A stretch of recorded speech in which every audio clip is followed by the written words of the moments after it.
এখন আমি আলোচনা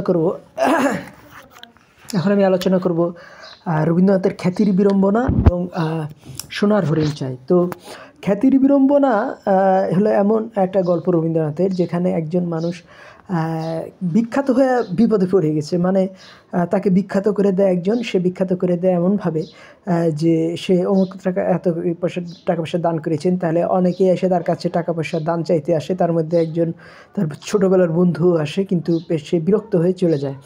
তো এখানে মানে বাঙালি যখন উত্তর ভারত দক্ষিণ, মানে রবীন্দ্রনাথের জন্ম কোন সময় 1861 এবং মৃত্যু হলো গিয়ে 1841, 80 বছর তিনি বেঁচেছেন। এবং মানব সভ্যতার উন্মেষ পিরিয়ড, একটার পর একটা বৈজ্ঞানিক যন্ত্র আবিষ্কার হচ্ছে, একটার পর একটা টেকনোলজি আবিষ্কার হচ্ছে, এবং বিভীষিকাময় অ্যাটম বোমার জন্ম তার সময়। তো এই জিনিসটা আমাদের বুঝতে হবে যে তার মৃত্যুর পরে প্রায় 4-5 বছর পরে অ্যাটম বোমার সূত্রটা তিনি জীবিত থেকেই আবিষ্কার হয়ে গেছিলো। এবং অ্যাটম বোমা যখন বিস্ফোরিত হয়, ওটা মানব সভ্যতা হায় হায় করে। তো কাজেই তার এই যে যখন বিভিন্ন দেশ অস্ত্র প্রতিযোগিতায় নেমে গেছে, বিশ্বযুদ্ধ, দুইটা বিশ্বযুদ্ধ তার জীবদ্দশায় শুরু হয়ে যায়।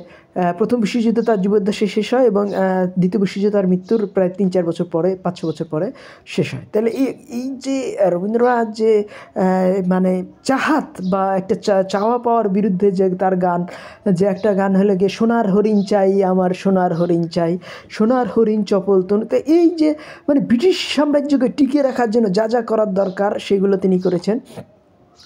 তার ফলে বাঙালি কিন্তু এখন দেখা যাচ্ছে যে চাইতেও ভুলে গেছে, সোনার হরিণ চাই, সোনার হরিণ চাই। কিন্তু আরেকটা মানে কি, যাতে তুমি অবাস্তব কিছু চাইও না। তো এখন এই আরেকটা গান হলো কি, যে তার এই সোনার হরিণ চাই, সোনার হরিণ চাই, আরেকটা হলো গিয়া এই আরেকটা নাটিকা হলো গিয়া, সেটা হলো গিয়া যে খ্যাতির বিড়ম্বনা। তো বাঙালি তো খ্যাতি মানেই হয়নি। যেমন বাংলাদেশে তো মানে একটাও সায়েন্সে নোবেল প্রাইজ পায়নি।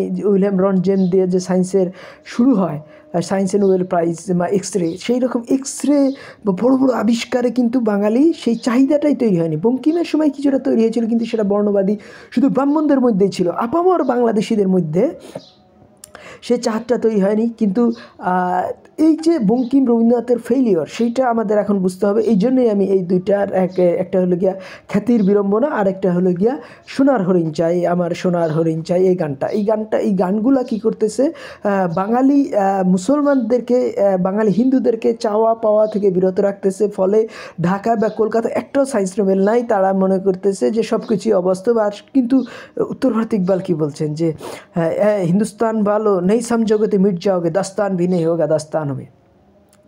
তিনি বলতেছেন যে হে ইন্ডিয়াবাসী, তুমি যদি না বাঁচো তাহলে তোমাদের অস্তিত্ব থাকবে না, তোমাদের কী হবে, দাস্তান ভি নেই হোগা দাস্তান হবে। তাহলে কী করতে হবে, যে তোমাদের কোনো কাহিনীতে তো কাহিনী থাকবে না। তাইলে ইকবাল বারবারই ওই সুলেমান আলাইহিস সালামের পিঁপড়াদের গল্প বলছেন, যে সুলেমান আলাইহিস সালামের পিঁপড়াদেরও কিন্তু একটা আত্মরক্ষার একটা চেতনা আছে, যে এই সুলেমানের লোক আসতেছে, কে পায়ের তলায় পড়ে মারা যাবা।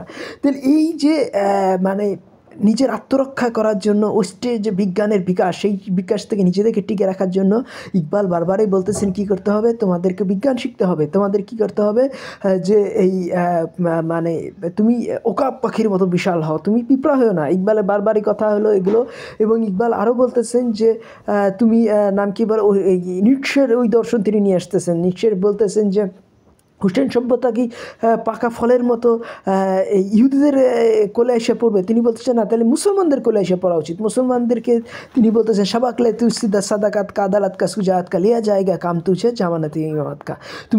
তুমি সত্যবাদিতা, ন্যায়পরায়ণতা এবং যে কি সূর্যবীর্যের শিক্ষা নাও, তাহলে কী হবে, তুমিই হবা যুগের নেতা। তাহলে কী হবে, ইস্টার্ন সভ্যতা যখন পতিত হবে, তখন তোমার হাতেই নেতৃত্বটা অর্পিত হবে মুসলমানদের হাতে। সেই জন্যই পাকিস্তান রাষ্ট্রটা গঠিত হলো। কিন্তু বাঙালি মুসলমান কি করলো, ওই রবীন্দ্র, প্রমোদ, শরৎ এদের নিয়ে পড়ে থাকলো। কিন্তু বাঙালি মুসলমানদের মধ্যে যার নেতৃত্ব ছিল, কাজী নজরুল ইসলাম, তারপরে এই নাম কি বলে এই কাজী নজরুল ইসলাম, তারপরে এই কাজী আব্দুল ওয়াদুদ, তারপরে এই নাম কি বলে এই হুমায়ুন আহমেদ, তারপরে হুমায়ুন আজাদ, তারপরে এই নাম কি বলে এই আহমেদ ছফা, আহমেদ শরীফ, তারপরে এই সলিমুল্লাহ খান, তারপরে এই নাম কি বলে এই কাজী মোতাহার হোসেন চৌধুরী, তারপরে এই এরা কেউই জার্মান দর্শনে ওস্তাদ হয়ে ওঠেনি। ফলে বাঙালি মুসলমানদের মধ্যে